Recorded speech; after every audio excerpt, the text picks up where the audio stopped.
We were quiet for a very long time. I mean, we really didn't show very much of Alan Wake, and it was amazing to see so many people following Alan Wake.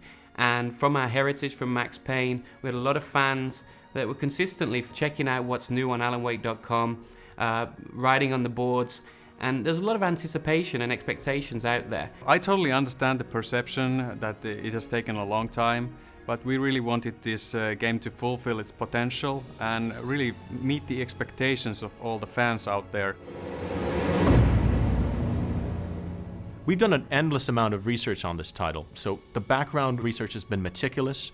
We've looked at things such as ghost towns in the Pacific Northwest, tornado behavior, even the architectural integrity of these buildings. We even have a landscape architect who's worked to make accurate landscapes. And we did several trips to Pacific Northwest with the art team, and myself and lead game designer Mikael, we drove about 2,000 miles around it for a period of almost 2 weeks. We came back with over 40,000 photographs that we are basing the environments and models on. We went to see places like Astoria, where the movie Ring was made, and that's a very typical Pacific Northwest coastal town. Twin Peaks was shot at North Bend, which is not that far from Seattle.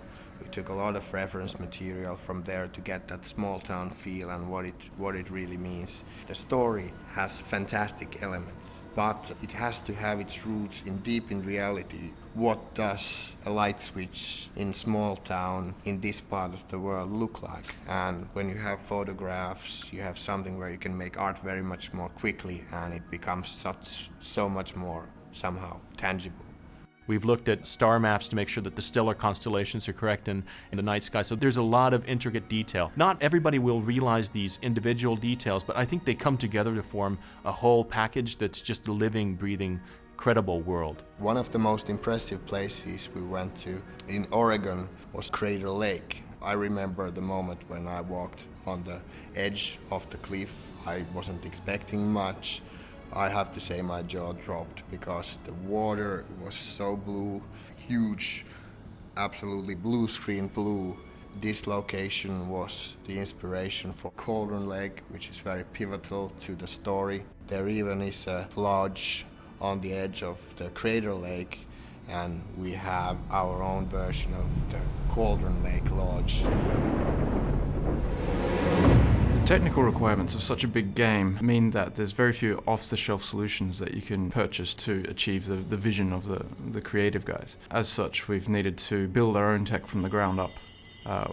There are some great solutions out there like Unreal Engine and Havoc, but none of these would have provided what we needed. A great example is with the Havoc physics engine. We've taken that, it's a really great piece of software, but it doesn't go as far as we need it to go. For example, Havoc includes an off-the-shelf vehicle solution, but we needed to take that and rework it from the ground up to provide the feeling that we were looking for. When I got to see some of the materials Saku showed me of Alan Wake, that actually hit me that we can do pretty much anything with this game. Sort of like we can light it as we like, we can use the cameras we ever want, we can pretty much do everything with the Remedy game engine because it's so incredible. In this game we are working with huge landscapes and environments and really trying to catch the right mood and atmosphere. So we have a really huge game world and we need really good tools to create a nice atmosphere for the scenes and for the game. And we have really good simulation parameters to control daytime, time of the night and moonlight to create a good mood. The tool is really powerful and gives us lots of opportunities to polish the levels really high quality. So it's really easy to use and I can do really effective things with our tool. So for example, I want to create a road to the coal mine here. I just select the police. Let's choose the gravel road. Now there's a road that leads to the coal mine. And also that contains all the foliage, more shrubs and haze and everything. Blends them together really nicely. You don't have to do that much hand work to create a really nice looking road through the forest. Also, it's really easy to create fields or cut down the trees or plant trees. So, for example, we have here a huge forest valley. I want to have a field here, so I just select the area where I want to create that and just let's have a cornfield and maize even there. So now there's some UFO circles and cornfield there. Also, you can add assets into the level really easily. And there we have a red pickup truck. And you can place also other prop items really easily. And now we should have a grain silo. The ambience presets allows us to control different kind of weather effects for the scenes. So we can control the fogginess of the levels, how far you can see, also different kind of other weather effects like the cloudiness, making the scenes look really nice. And also we have a lot of control over the different kind of post-process effects to make scenes look even better. Oh, it's really dark and creepy night now. With the first games that I worked on, Max Payne 1 and Max Payne 2, we were really limited by a lot of the tool set and the ways of delivering the story and the environments. With the Xbox 360, we're able to harness a lot more power, and we have a uniform platform, so we don't need to worry about a lot of the compatibility issues that we did with the first Max Paynes. What we do have, for example, is this large 100-kilometer space that we can stream, and a lot of the fidelity of the graphics and the audio bring the world to life. So we're getting closer and closer into areas where graphics are no longer such an issue, or lighting is no longer such an issue. It becomes more about artificial intelligence. It becomes about the delivery and the acting of these virtual actors, and more about being able to cross that uncanny valley of you have somebody who looks awesome or looks very realistic, but are their reactions always going to be as realistic as you want them to, and so forth. So I think the challenges are changing as we go forward. Artificial intelligence is a very broad term used to describe a whole variety of different issues. For example, if you think about what a monster needs to do in the game, it needs to perceive the world, it needs to figure out where the player is, figure out tactics of how to approach the player and how to attack him or flee from him or dodge behind cover or do all the other various things that make it feel like there's some intelligence in the bad guy's head, which is a very big task. Take, for example, a typical enemy in the game, a Taken. It will probably start out with a concept, one of the concept artists, and it will go through to a modeler who will build the mesh for it, which will then be mapped to a set of bones, which is like its skeleton that it uses for animation. That'll go further to an animation team, which will build up a set of animations for it. The animation program will help implement those animations. And finally, when this mesh and the animation set is ready to go, its behavior is set up by another programmer, an artificial intelligence programmer. And finally, it can be placed by the level designers in the game. The level will then get converted to what we see on the disc, and then more programmers further translate what's on the disc to what you see on the screen. So my job is basically to take all the animations that the animators give me and put it all together. So I'm sort of a spindle in the middle of the net, making it all work. I first get a rough version from the animators. I use that to plug it into the game, make everything work. I send it back to the animators, make them a build, and they can continue iterating with that to make it look good. So most of the animation is based off of motion capture, at least for the human, normal characters in the game. We're really trying to capture the fact that they are normal people. For the Taken, there tends to be more of an emphasis on keyframing. It's done off of video reference that we shoot and keyframe based off of that. So it gives a little more of a fantastic sense with the animation, but it's still grounded in reality. A big part of animation is not just creating the animation itself, but seeing how it interacts with the other animations in the game. And the only real way to tell that is by playing the game over and over. But in this kind of arena, we can just jump right in and test the animations right away. We don't have to go forward to the part of the game where this character appears or anything like that. We can just jump right in and look at a character without anything else in the way. As you can see, this is not our in-game lighting. This is just something that makes it easy to see what the characters look like and just focus entirely on the performance. So this is kind of our little animation playground. We can drive our car around or jump on top of things, run upstairs, go to the convenience store. One of the keys to doing good motion captures is a lot of planning, knowing exactly what you're going to do. And you don't really go in and mocap just one or two animations. You try and get a big chunk of them together, know exactly what you're going to go for, and then go in and shoot it. You have somebody directing, somebody operating the mocap, and an actor in the suit. giving the actual performance. He's probably kidding, Birch. He's got a great sense of humor. Just ask Sinclair. Overall, we have a couple of dozen of rather central characters. This is part of the lost America, like you have this 50s style diner where you have the outfit of a waitress, you have these logger types, you have this park ranger, quite soft man actually, very keen on coffee, keeps talking about coffee. Try the coffee. Just don't blame me when you fall in love, 'cause it'll break your heart when you have to leave. We have Barry, who's the agent. Everybody loves Barry. So we sort of wanted to find a character who could be the sort of comical sidekick of Alan Wake. Obviously, when you have so much voice acting, that's one of the key storytelling methods. You really want to focus on casting. I think the hardest cast we had was Wake's wife, Alice. We had about 200 ladies to read for the role. We knew that Alice is a very important character. That's the main motivational reason for the player, just as Alan Wake, to work in his world and try to get his wife back.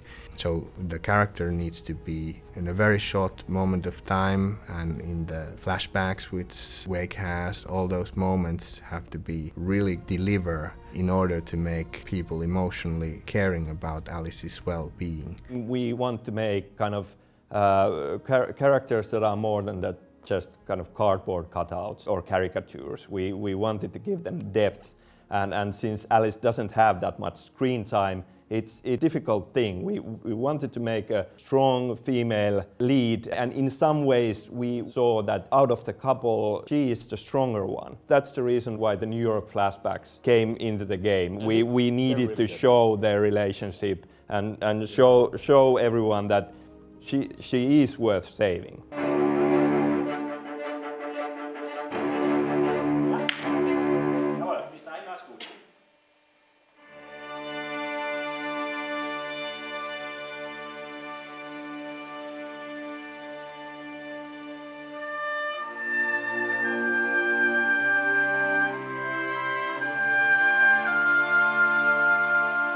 In order to have emotions in music, you really have to know the characters, you really have to feel them.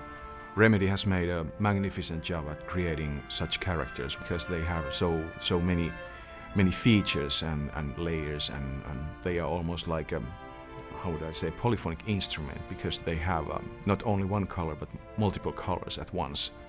And they are very believable, they are real. For instance, Mr. Wake's instrument could be considered as guilt in the beginning, which then evolves into determination, and then only in the later stages of the game it becomes action. And Alice, she bends but she doesn't break. Without Alice's flexibility, they probably would have divorced or parted a long time ago. And then there's Barry, which is one of my favorites because I find a lot of myself in him. He's kind of hiding everything behind his jokes and his manly posture, and he obviously has some issues. So it's those very believable and human things that I like to put my fingers onto. I felt at some stage I even used scoring Alan Wake as a psychological relief to myself, letting out some demons. Oh. It was really touching to see orchestra playing some of my cues, even though I used string samples when I composed music. It's a totally different dynamic level when you see and hear dozens of people playing the same note and really concentrating on what they're doing. You could feel the combined emotion of all these people.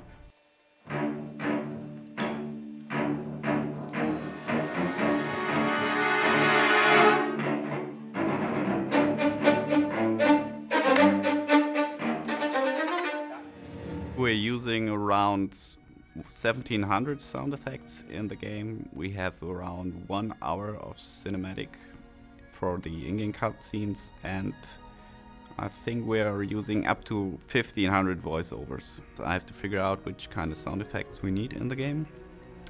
If we decide not to make them in-house, I have to make sure that I request them from our outsourcing companies. We're working together with SoundLab, which is the in-house sound department from our publisher, Microsoft Game Studios. And we're working together with Soundalux, which is quite a famous Hollywood studio. For example, they did the latest Star Trek or the latest James Bond. SoundLab did some outdoor recording sessions to provide us with proper source material we could use for sound design.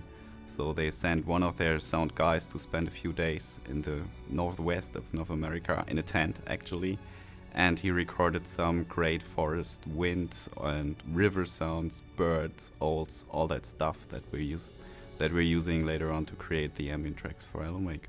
So the biggest creative challenge was to create a sound for the dark presence. And of course you don't have any idea how this is going to sound like. What came into my mind was to use some really harmless sounds that you never would recognize as being scary, process them and make them sound weird. So what I want to show you now is how I created the bat sound. Bats means bringing enemies to the system. So whenever you get chased by Taken or you get in danger, we fade out the ambient track and we fade in the bat sound. So what I did, I took a baby scream and processed it, and that's how it sounds.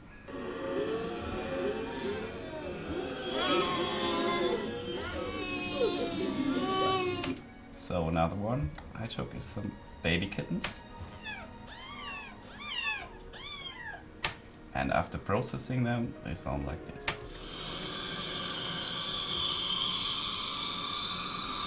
So these sounds combined, and some other sounds as well, sound like this.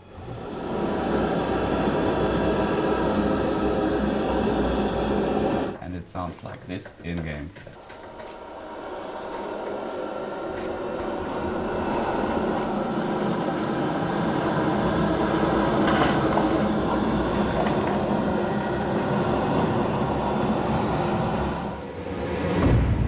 Very beginning, when we were starting to think about the game and franchise as a general, we knew that we want to create something bigger than just one game. The success of Alan Wake will really define where we go with this, and clearly we have a lot of story to tell and we have a lot of things to explore, and we always set out to build something much larger than a single game, but clearly it will be defined by the success of this game. So we're doing some downloadable content which will peel up the mystery and share more of the creative vision that we have for Alan and continue his journey.